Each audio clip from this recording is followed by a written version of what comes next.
Okay, fuckos. This will be my last video for the series. This is really cool. This ties into the defending your whole body with just your legs. And this is the most jutsu trick of the lot.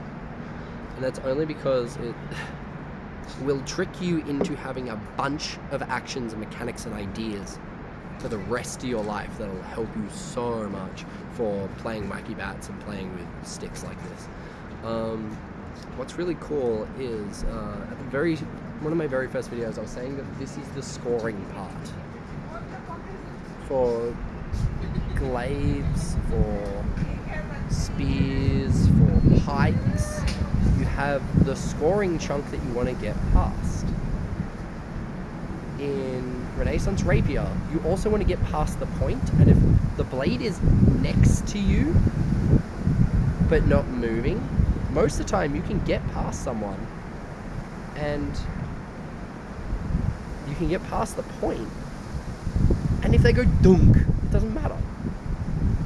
It's part of the defense. And pike, glaive, and spear, or lance as it is affectionately called in Montreal. God, I miss my friends there. Is meathead rapier. So, the thing I want you to care about is your legs defend you by putting you in places that keep you safe. Say that I'm fighting David, and he goes for that good leg hit, but all I do is, because I'm rear weighted, pull my leg back. I have negated that moment, but I haven't gained much. I can touch his stick, and maybe he faints or leaves. It doesn't matter. Or, but I'm front weighted. The only actual defense will be putting myself into that point.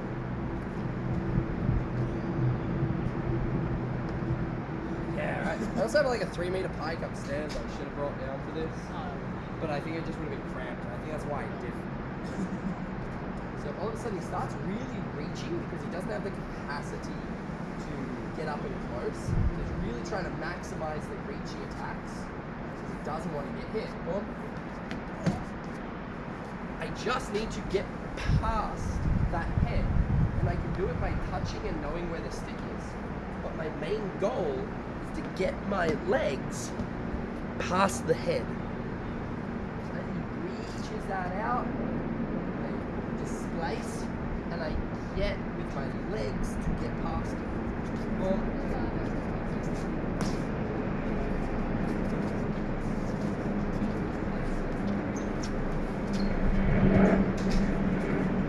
Using all the footwork from the previous videos and all the ideas from the previous videos, trying to keep this alive and keep moving and being able to step in a tempo.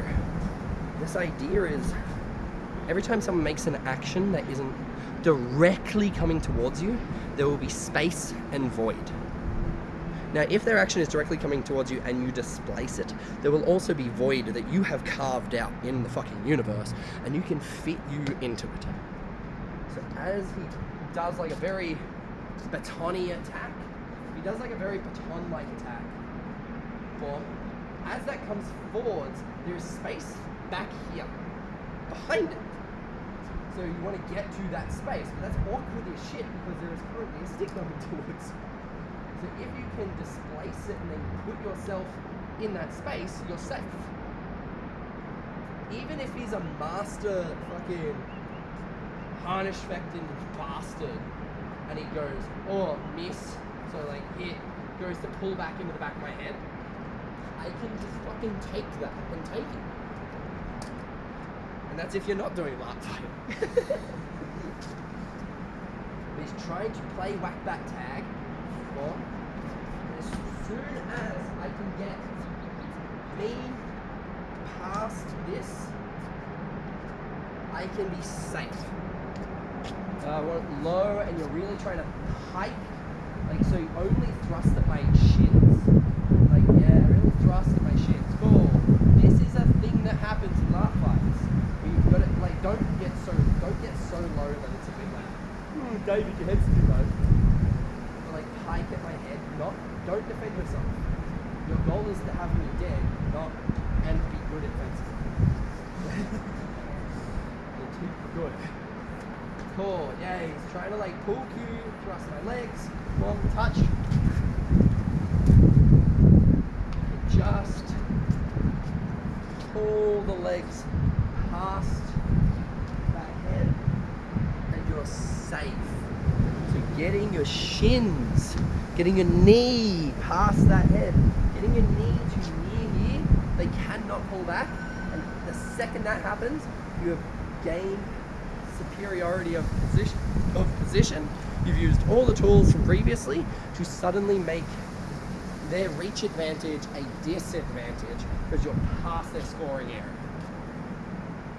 This means that you don't go like, they have the reach advantage and I can't counter them because when they attack me, it's like, no. You need to admit that you can't just go one action win and this must be a multi-action domination to win and turn their advantage into their disadvantage. But you need to invest the effort where they've invested in the tool. That's important. Just a couple more times. David's trying to pike or glaive at me. Well, and maybe he's attacking my arms. Maybe he's, yeah, cool, I already fucked it, right? Because I'm sitting here playing, you will eventually, within 5 or 6 tempo, land a hit. Now I have my hand in because I do lots of fencing. But imagine your shield is there. Notice I'm not bum rushing David. I'm not trying to hurt him. I'm only trying to gain the position. Maybe in a real fight his fucking half comes up and whacks me. Just fucking whatever, right? Like, we're playing whack bats. If you're worried about that, if you're touching the stick, you'll be able to feel it's happening. Yeah, it doesn't matter.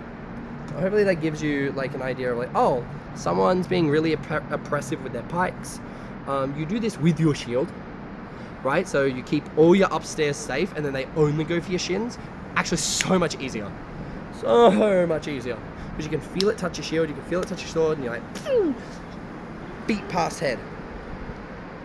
If both your feet can get past the head of that, you are invincible. You are safe. And then any little funny whacks are purely a proxy for you crash tackling and absolutely wrecking them. Same as batoning when it's based, when it's intelligent. You just get to proxy win. Like, I've won the advantage, now I just do the mechanic or tool that is valid for these games, for these rules. Anything you want to add to that? No, that's pretty much it. There's a lot that goes into stepping past the point. I think the only thing that you haven't mentioned is you have to be brave. Oh, yeah, there's like a heap of bravery to it that like I just have because I've done it a bajillion fucking times, and I've done it to people in full fucking armor, warriors, that I've watched them just mince like 9 people. I'm like, I'm gonna go be a fuckhead and put that one down. And then just done it. Previous video I did say that during the lift of their foot you want to do this action. So you want to lift your foot and follow all the rules from previous videos, and that should help you just go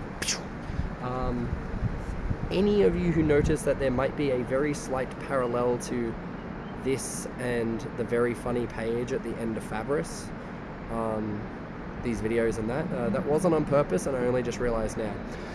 Thank you all so much. In the description you'll find my Patreon. That's where I put all my videos before they get posted publicly. Hopefully this gives you something to work on next time you go play whack bats. Patreon helps me continue doing this as like the thing that I care about most in this world. Everyone's self-actualization, hopes and dreams, their friendships, their relationships, their experiences being able to be improved, catered to, even created because of funny faux weapons of war. brings me immense joy, and every time that someone's life can be improved by playing with a piece of foam or a piece of steel in fake fighting is, well, the humour's not lost on me by any means. Thank you all so much.